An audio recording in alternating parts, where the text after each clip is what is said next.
Agora com o ponto de vista do cientista político Jefferson Ramos, que também é economista e mestre em políticas públicas. Boa tarde, professor. Obrigado por nos atender. Boa tarde, é um prazer falar com vocês.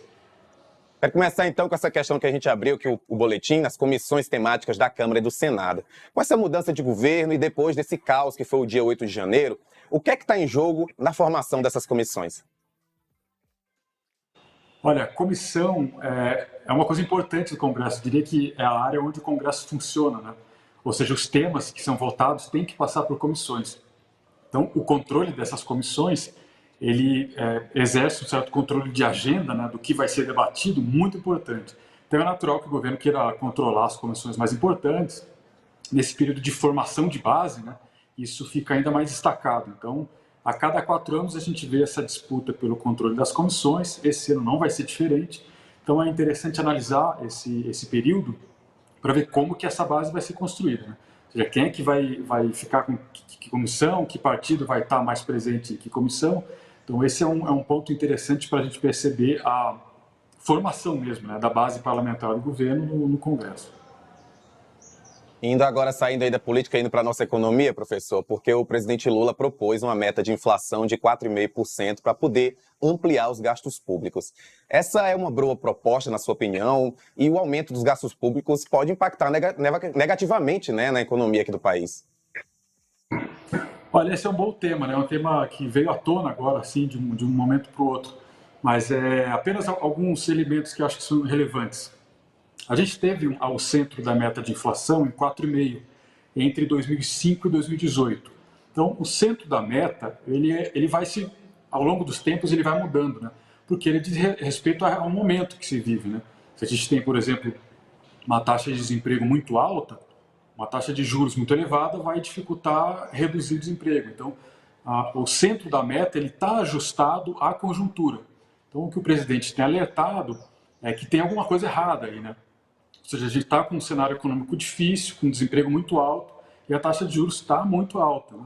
Então, alguma coisa nesse ajuste não está muito certa. Então, eu acho que, independentemente de estar certo ou não na sua intenção, eu acho que esse debate é saudável, sabe? De onde é que a taxa de juros tem que estar, porque, como a gente verificou ali anteriormente, a nossa taxa de juros é muito elevada, né, em comparação ao mundo inteiro. Então, pelo menos tentar entender por que isso acontece, acho que é interessante.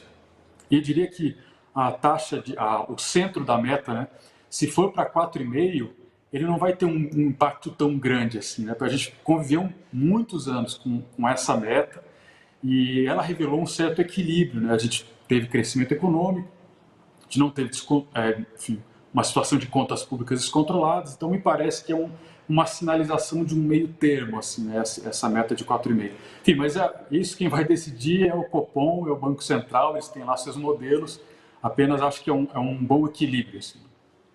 Mas, assim, o senhor acredita que essa revisão da meta da inflação é possível nesse momento da nossa economia, né, com um governo novo? E, assim, qual seria um patamar seguro para que a gente fizesse essa revisão? Essa é a pergunta de $1 milhão, porque os modelos do Banco Central procuram entender exatamente isso. Quais são os fluxos que estão influenciando a nossa economia, o que está importando mais. Então, são modelos complexos, então certamente eles têm uma posição mais privilegiada para comentar sobre isso. O meu sentimento é que 4,5% você consegue atender um pouco os dois lados do balcão, né? Você atende um pouco o governo, ou seja, eleva um pouquinho a meta de inflação. Eu acho que, dado o nosso histórico, a gente tem essa capacidade de ter um governo com contas equilibradas, com uma meta de inflação aos torno de 4,5%, taxa de juros um pouco menores. A gente já teve isso no passado. Então, me parece que é um quadro assim, de ajuste.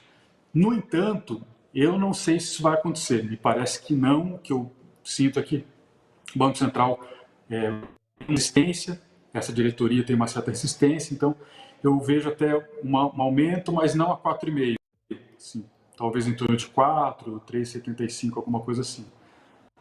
Mas enfim, o que importa, assim, de fato, acho que a taxa de juros, né, ela tem um impacto para nós mais efetivo.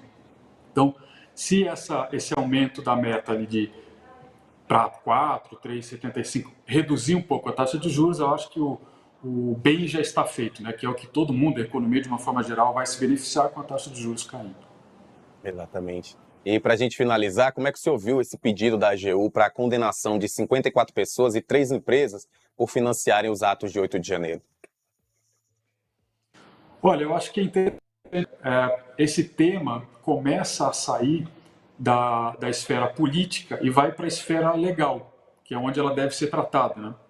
Ou seja, crimes foram cometidos e crimes são lidados legalmente. Então, que a AGU cumpra seu papel, que a PGR, sobretudo, cumpra seu papel, que isso seja julgado e que esse deixe de ser um tema central na política e vá ser um tema tratado na justiça. O tema dessas pessoas que foram presas, né? Esse deve ser um tema legal. Agora, o ambiente, como isso for possível, isso sim é um tema político. Obviamente, isso vai ser tratado politicamente. Agora, condenações e multas, isso é um tema legal. E eu espero que, enfim, as instituições de justiça deem prosseguimento a esses pedidos. Ser com o cientista político Jefferson Ramos, obrigado pelas explicações e até a próxima aqui no Boletim Metrópolis. Obrigado, até logo.